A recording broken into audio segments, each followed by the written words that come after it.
Hello, beautiful people. Today is 3rd of August. My name is Sahil and welcome to Newspaper Analysis.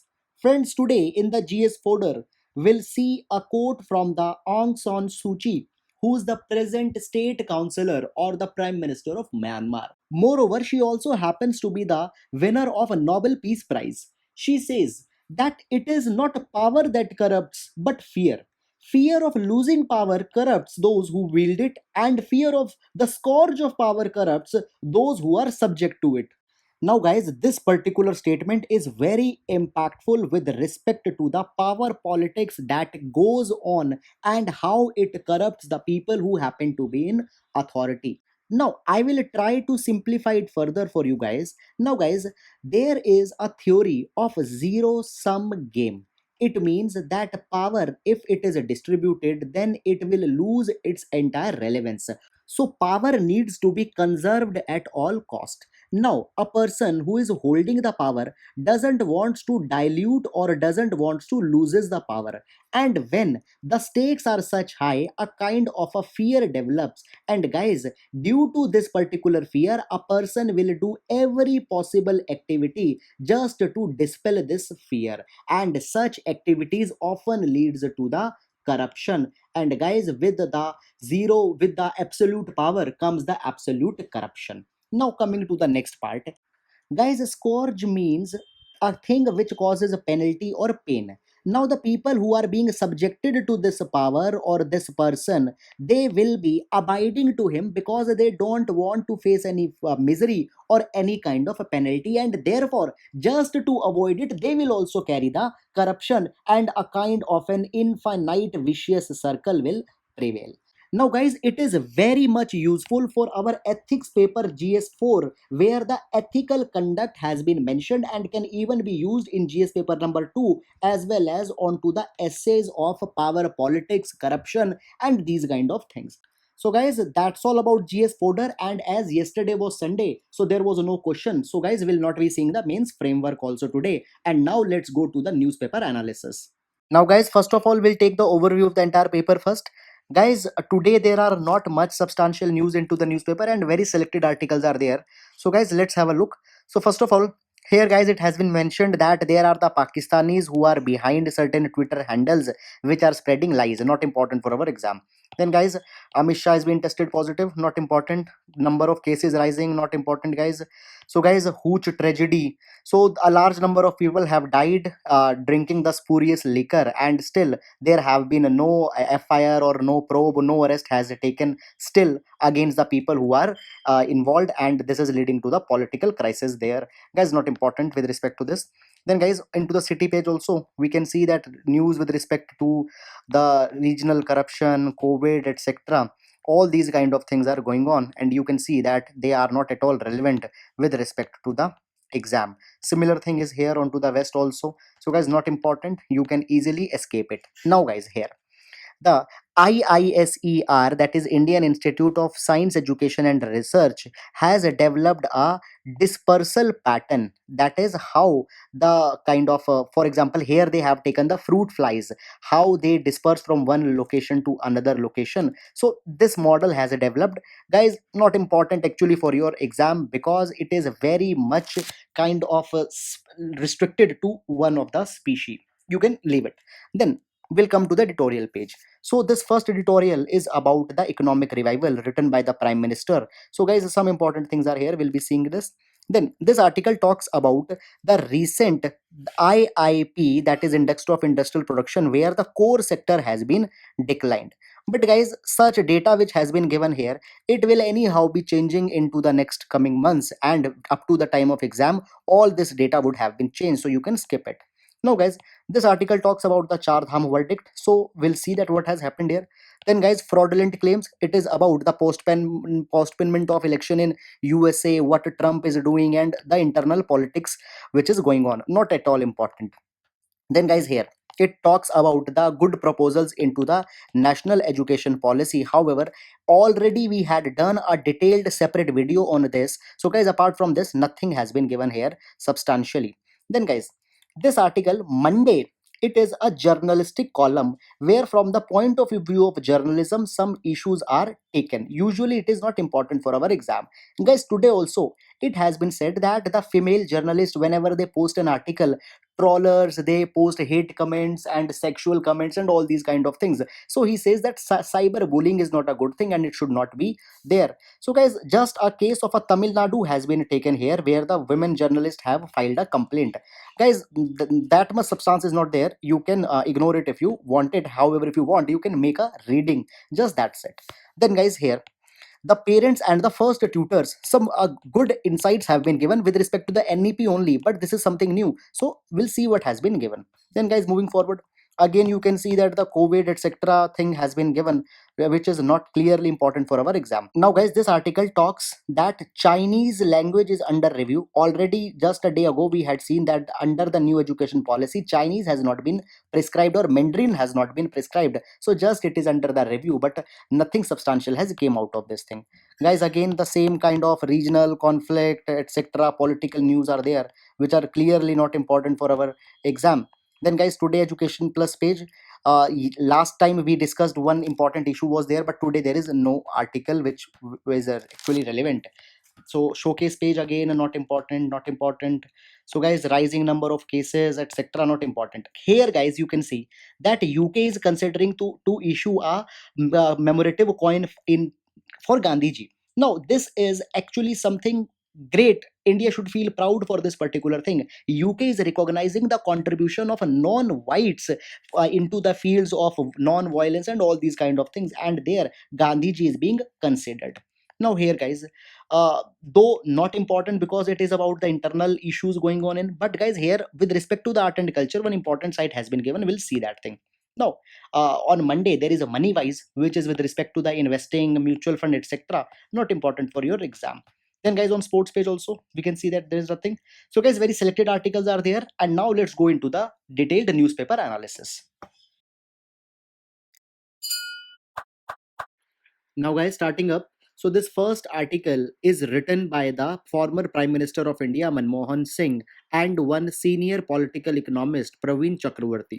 Now, in this particular editorial, it is being discussed that what could be the prescriptions to revive the economy back. Now, this is no rocket science to see that right now India is facing crisis at three fronts. First is the health crisis, other is the economic crisis, and third is the military crisis, which is now abating, but was very much prevalent into the past few days due to the LAC. Now, guys, because of the pandemic, the economic contraction has begun. And when we talk about economic contraction, it is not only about declining GDP. Rather, it is more about the reversal of progress. Guys, see, in last few years, government has worked on to the poverty alleviation, on bringing back the growth, employment, bringing the confidence into the industries so that the manufacturing base can increase. Now, all these things are rolling back. For example, the people who have just entered above the poverty line, they are now slipping back into the poverty due to the non-availability of economic avenues. Then, guys, secondly, because the health of the MSME sector, manufacturing, etc., is also not good, there are large number of shutdowns which are happening, and these shutdowns are leading to unemployment. And because of unemployment, people's spending power is restricting, and because of that, large number of people are not able to instill education to their children. Moreover, guys, education is also suffering because of other factors. First of all, the poor people, they don't have the capability to access the digital education or e-education. Secondly, as major bread earners have lost their jobs, now the children are being forced to go for the menial work such as the rag picking etc. And thirdly, guys, education is a task which is fulfilled when a person is contented. And when such economic miseries, etc., will be going on there, a person cannot constructively focus onto the education. So this is the reversal of progress which is happening. Now, when we talk that why such a slowdown came into economy, so guys, there are two factors. One is a lockdown due to which a physical closure of the business happened, and other is the fear. So now, guys, fear can be characterized in so many ways. Right now, people are fearful with respect to their security of their life and livelihood. entrepreneurs are fearful to make new investment, banks are fearful to lend more money, and up to the point this fear will be there cannot be any recovery. So guys, a kind of a confidence is needed to be instilled into the people that their life as well as livelihood will be safeguarded. But right now that confidence is not being given by the government, and people are under utter distress, and that distress can be noted from the fact that into the month of June, more than 6 million people asked for work under the MG Narega, which is 3 times more. So guys, distress can be witnessed here that they are ready to work at the minimum wages. Then guys, in this particular direction, what government would have done? Government would have given the liberal cash transfers. And right now India is only the peculiar case of such large democracy which has not given unconditional cash transfers to the people.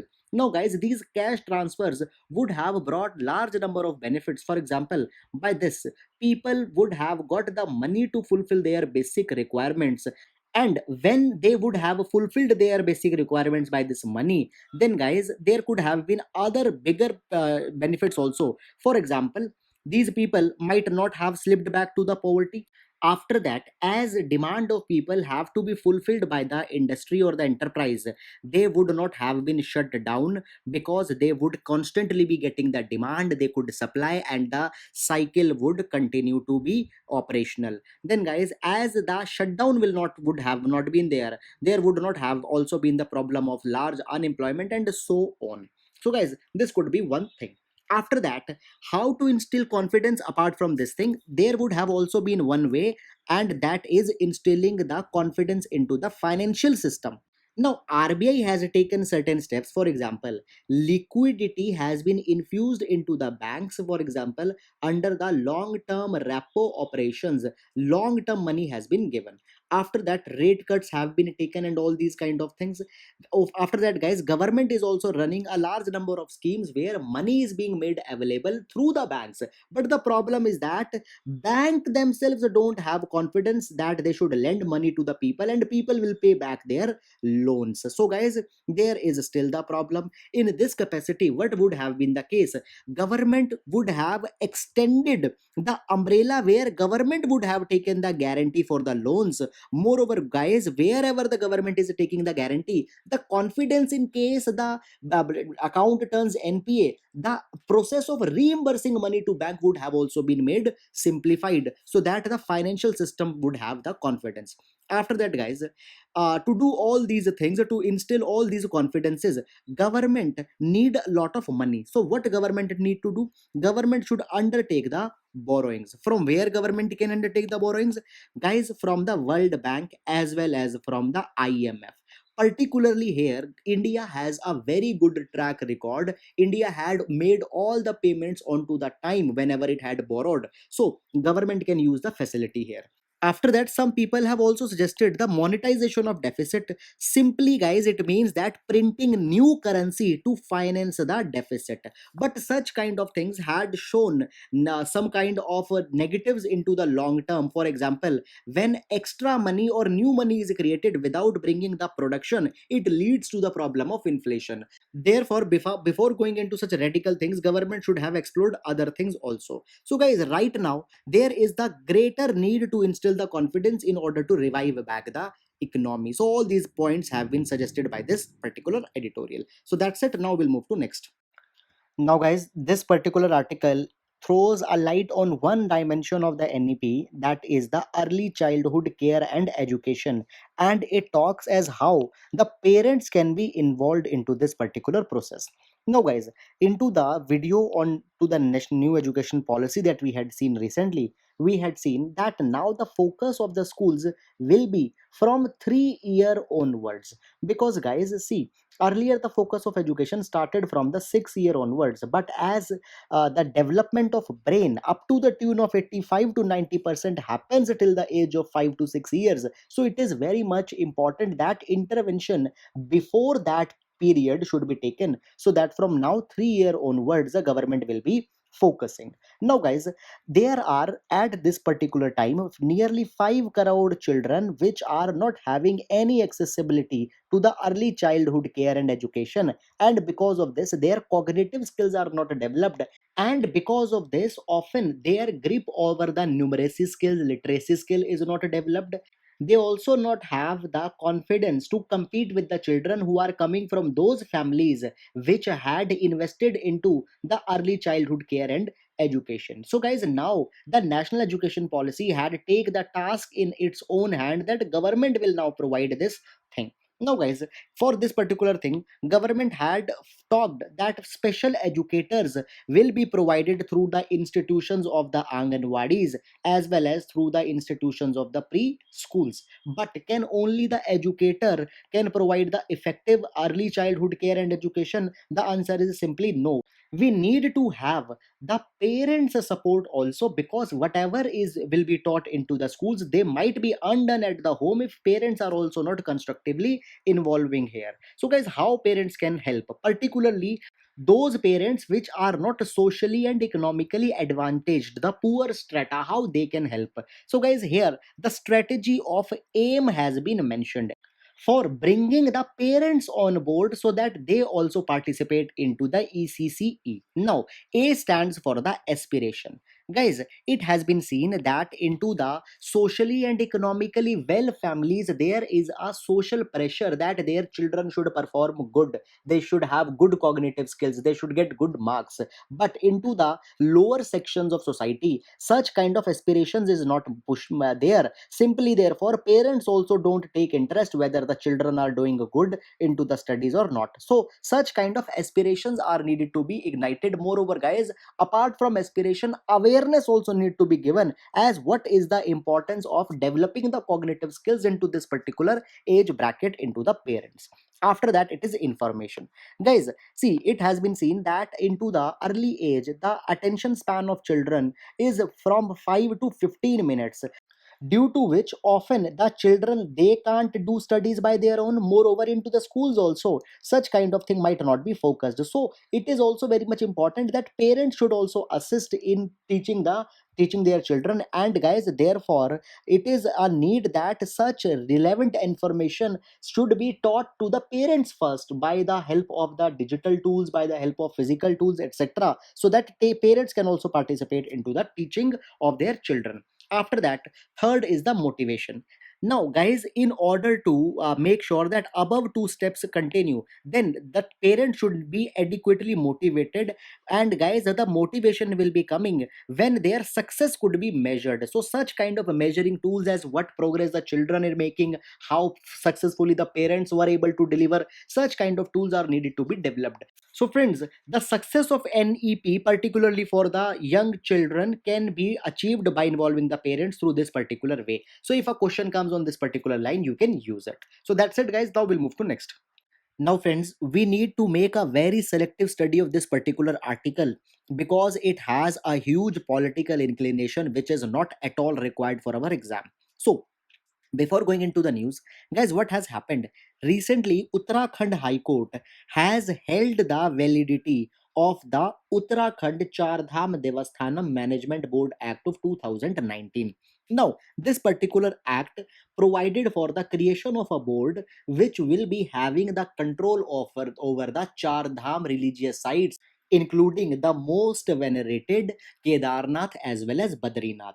Now, guys, it was believed that by such kind of a board, the autonomy of such religious sites will be taken and it is against the Hinduism. But now, as control has been given to the board only by the High Court also, it has been said that the sentiments of the Hindutva might be now be impacted. So guys, here throughout this particular article, the acts has been listed where the control over the temple has been given to the state, and it has been said that even the now present government is not caring about the Hindutva. And guys, there is a considerable backlash. Guys, not at all required, because it is having a very much of political inclination. Now guys, only one thing we need to see, that is the mention of the article number 26.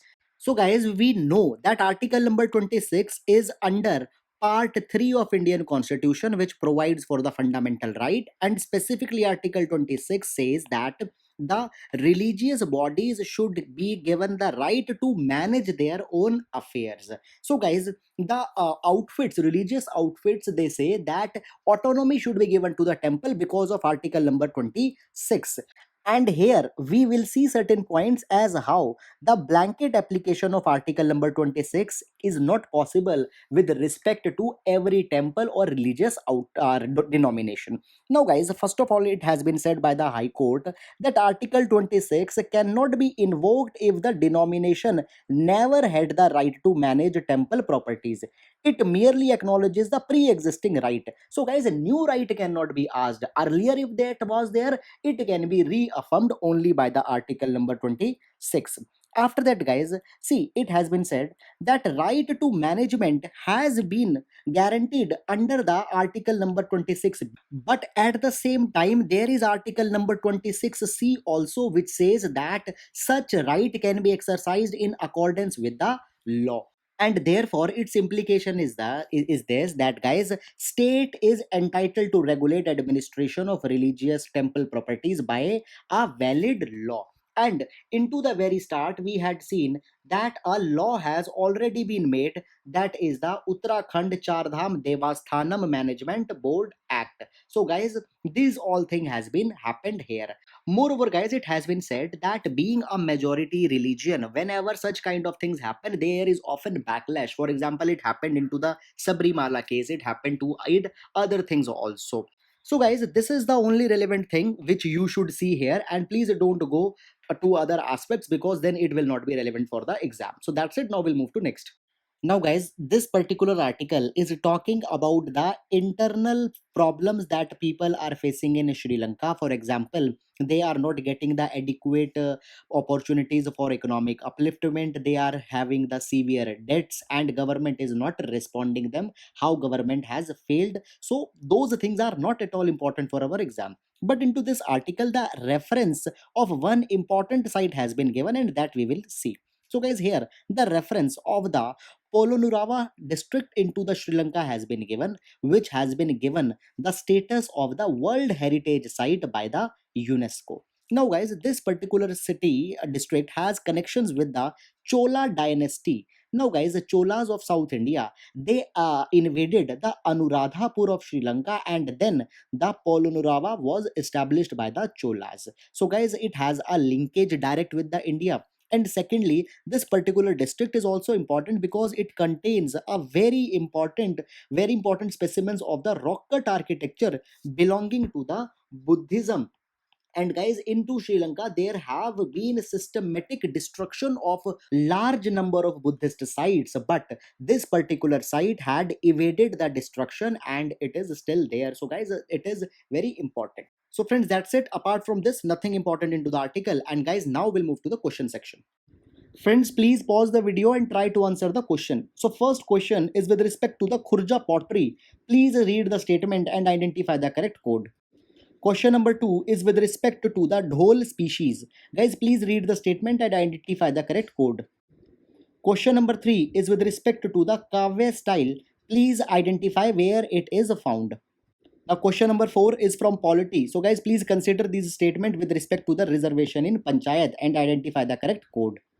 Now, guys, mains question for today is from GS paper number 2, and it is a 15 marker question. So, question says that New Education Policy 2020 needs appreciation for its focus on early childhood care and education. But in order to be successful, equal contribution from parent is also needed. Comment. So guys, please write on it, and into the next class we will see the framework of this particular question. So guys, that's it. I hope you have liked the discussion. Thank you so much.